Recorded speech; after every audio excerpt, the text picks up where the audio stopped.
Welcome to the class. Let's start with the new topic that is the reptiles. So, what do you know about the reptiles? Have you heard this word? Yes. Okay. So, what do you mean about the reptiles? So, this is the third group of the vertebrates. As we have seen the different groups of the vertebrates that were fish, amphibians, reptiles, birds, and mammals. So, this is the third group of the vertebrates.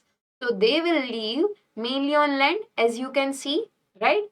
So, this reaper is a characteristics of the reptiles, which means to crawl. They can crawl on the land. That's why the name has been given reptiles, right?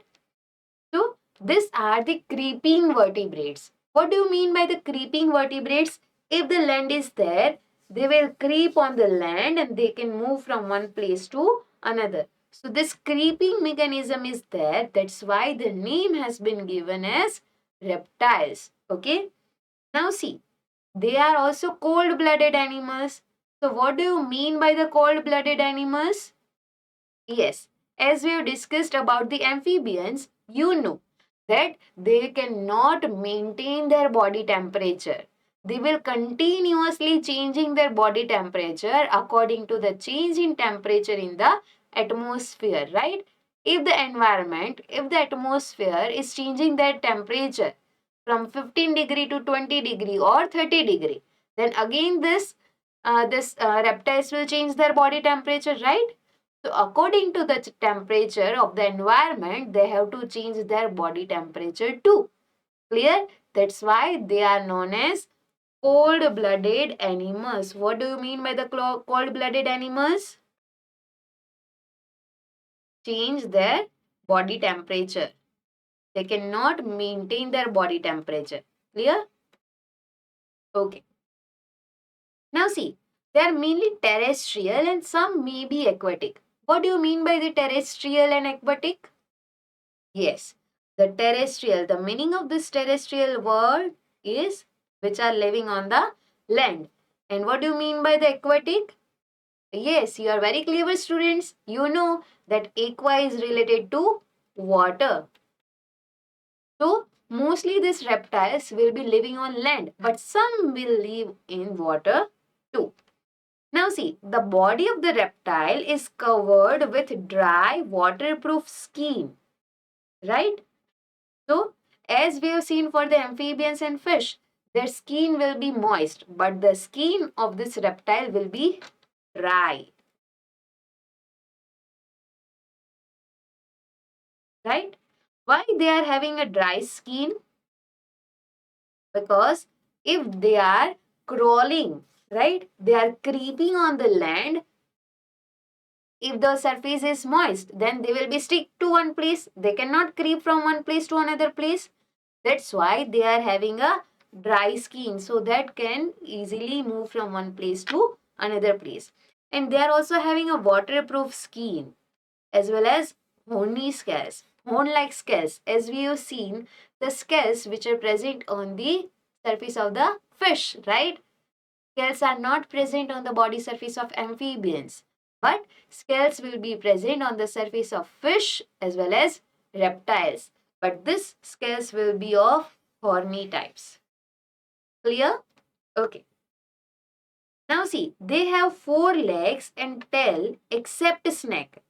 See, most of the reptiles will be having four legs and a tail-like structure, but none of this structure will be there in the snake.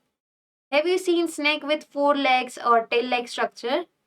No, snake will not have a four legs, right? So most of the reptiles will be having four legs, but except snake. Now see, this is a body structure of reptile.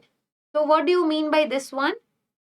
They are having a head structure, then neck region, their body region, and tail-like structure. So they are having mainly four regions in the body structure: the head, neck, main body part, and a tail-like structure. As you can see, these are the front legs and these are the hind legs. Mainly they are having four legs. Okay, one leg is here. They are having a dry and scaly skin. See, as you can see, these are the scales which are present on the surface of their skin. That is the dry and scaly skin. So what are the body parts you can observe in reptiles? Head region, neck region, body region and tail region. Clear up to this? Okay. Now see, most reptiles will lay egg on the land. You have to remember this part, that most of the reptiles will lay egg. As we have seen for the fish too, they will lay the eggs. Then their body is divided into head region, neck region, trunk and tail. So trunk, or you can say the body.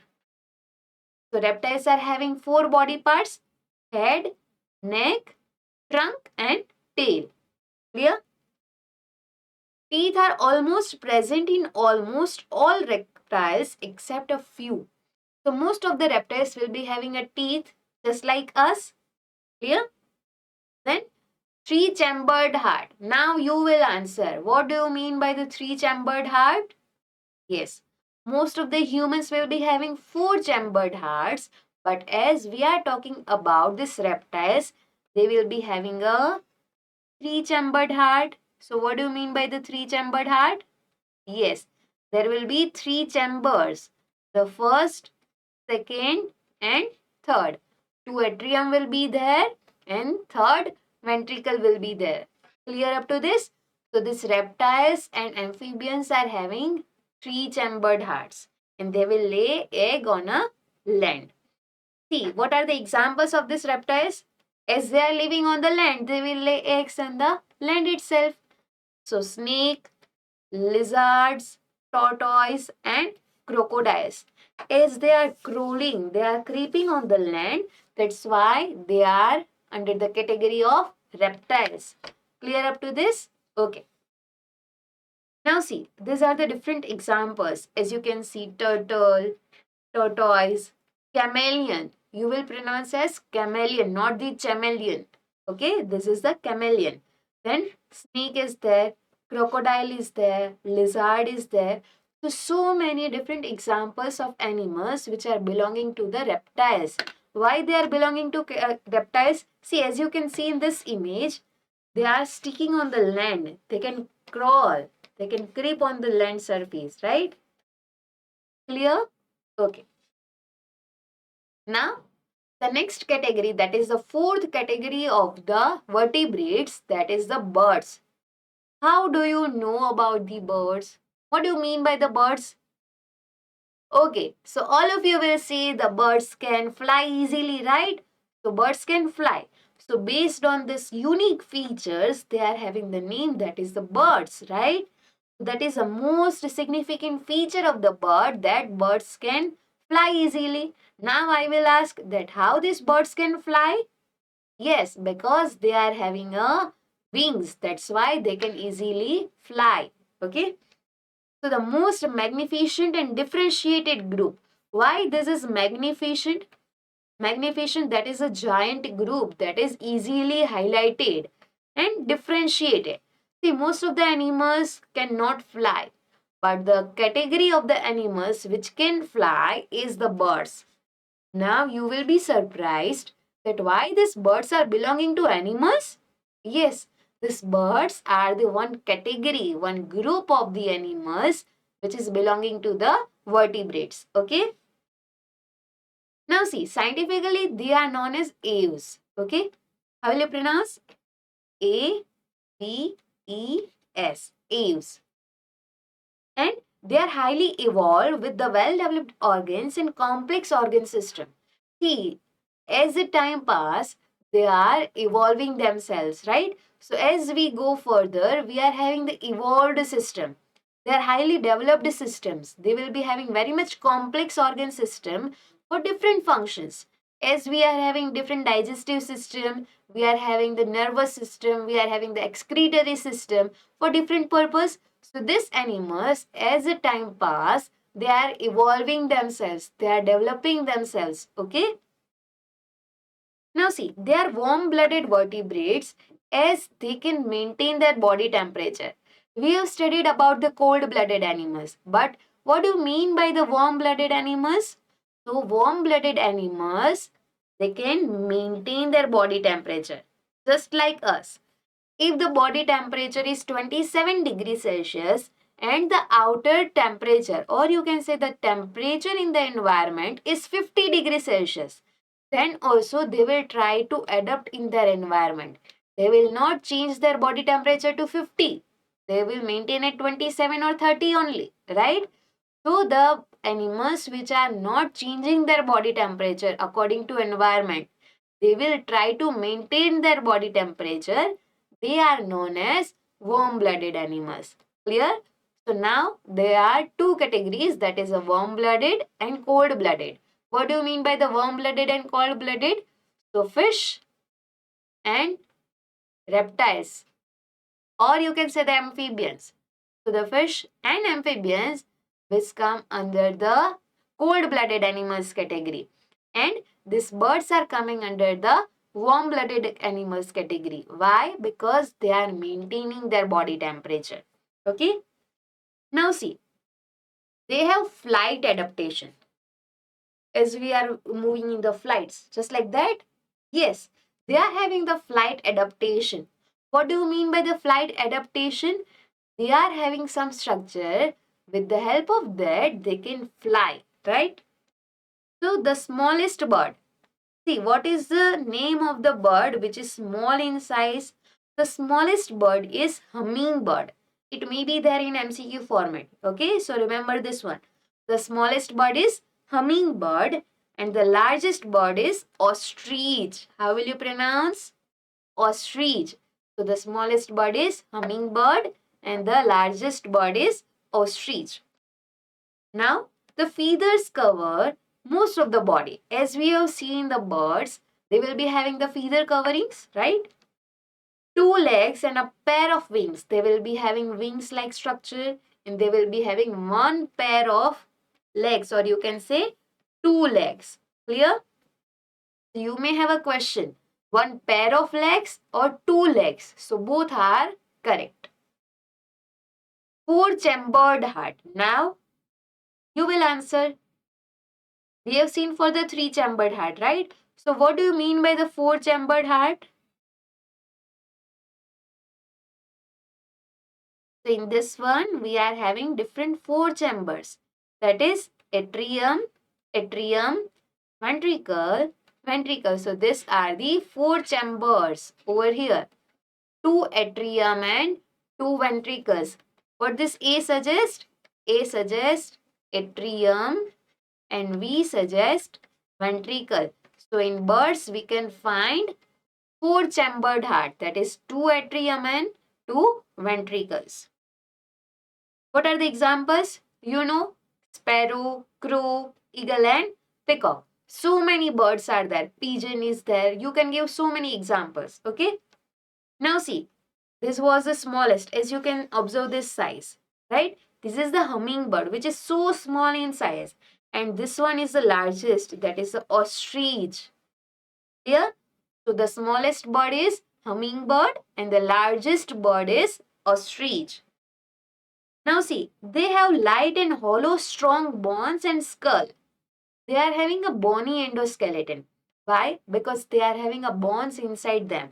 And they are also having a skull-like structure. As we are having a skull, just like that, birds are also having a skull. And light and hollow structure. See, hollow structure, which is just like a pipe, right? So something bony structure is there, as well as it is also hollow. As they have to fly, the weight should be low, right? So that's why they are having a light weight. They have a hard beak or bill. You can say the beak or bill instead of teeth and mouth. As we are having teeth and mouth like structure to chew the food, but they are not having a mouth like structure. So what they are having to eat the food? Yes, they are having a hard beak like structure. Okay. This is a beak-like structure. Then, tail of bird is made up of feathers and act like the rudder of a boat to change the direction during flight. As you know, there will be something tail-like structure over here. If they want to move from one place to another place like this, they want to change their direction. So how they will change? With the help of their tail. If the tail is moving like this, they will fly like this. If the tail is moving like this, they will fly like this. So based on the tail, which is acting as a rudder of a boat, they will change their flight direction. Clear? They are warm-blooded. What do you mean by the warm-blooded? Yes, as we have seen in the previous slide that birds are warm-blooded as they are maintaining their body temperature. Clear? These are the examples of the bird. Eagle is there, owl is there, flamingo is there, pigeon is there, rooster is there, penguin is there. Yes, see, crow, duck, peacock, ostrich, crane. So these are the so many examples of the bird. But you know this penguin? Can this fly? No, right? So, the animals which cannot fly are called flightless bird. See, this ostrich, emu and kiwi, they cannot fly easily, right? And some of the penguins also cannot fly. So, they are called the flightless birds. So, the birds which cannot fly are called flightless bird, and they are coming under the category of flightless bird. And what are the examples? This kiwi, ostrich and penguin. And another example you can add, that is emu. Clear up to this? So this was about the birds. Now the last category of the vertebrates, that is mammals. So these mammals are the highly evolved group of the vertebrates, right? So the most evolved species of animal kingdom is mammals. What do you know about the mammals? We are the animals, right? So we are coming under which category? Yes, we are coming under this mammals category. So what do you mean by the mammals? Yes. See, mammals are the animals which are having mammary gland. Not this mammary gland. They are having a mammary gland. With the help of this mammary gland, the mother can feed their young ones. They can provide the nutrition to their young ones. That is the mammary gland. Okay, that's why the name has been given mammals. So they give birth to their babies and mothers suckle their young ones. So mothers will provide that nutrition to their babies, right? They will give birth to their babies. They will not lay eggs. They will directly give the birth to their babies, right? See, they are breathing through lungs as we are breathing our lungs, right? Breathing through our lungs, na? Just like that, all the mammals, we are coming under the mammals category. So, with the help of lungs, we can breathe. We are having four-chambered heart. What do you mean by the four-chambered heart? Yes, four chambers will be there. Two atrium and two ventricles are there. So with the help of this atrium and ventricle, we can pump our blood, right? So that is the function of heart. Warm-blooded animals. What do you mean by the warm-blooded animals? Yes, they can maintain their body temperature. They will not change their body temperature with the environment. So they can maintain the temperature. Whose temperature? Their body temperature. So that's why they are warm-blooded animals. Hair is present on the body of the mammals as we are having a hairy structure, right? Right? So just like that, all the mammals are having hair-like structure on the surface of their skin. So these two features are the characteristic feature of the mammals. The first is, yes, they are having a mammary gland, and the second one is they are having a hair on their surface. Now see, they have four limbs. What do you mean by the four limbs? As we are having a hand and leg like structure, they are our limbs. They are the parts through which we can take or give the things. So these limbs are there. How many limbs? Four limbs are there. They show the highest degree of parental care. See, as the mother love their baby, they will take care of their babies, right? So they are showing the highest degree of the parental care. They are mostly terrestrial but also found in water as well as on the trees. So some of the mammals will be there in the water as well as on the trees. But most of the mammals will be living on the land. That's why they are known as terrestrial. Clear? So what do you mean by the terrestrial? The animals which live on land. Now see, they have sweat glands to cool the body temperature. As we are doing some exercise, we will sweat, right? So how? The sweat will come on the skin. Why? Because the sweat will cool down our body temperature, right? As we are doing exercise, our body temperature is going to increase. So we have to cool our body temperature. That's why sweat is coming outside from our skin to maintain our body temperature. Clear? That is a natural mechanism to maintain our body temperature. That's why we are the warm-blooded animals. What do you mean by the warm-blooded animals? The animals which can maintain their body temperature. Okay. They have mammary glands to feed their young ones. See, that was the important feature. That is a mammary gland through which the babies will get milk from their mothers. Okay. You can see the different examples of the mammals. Giraffe, mice, lion, sheep. So many animals are there which is belonging to the mammals. NS. How we can forget us?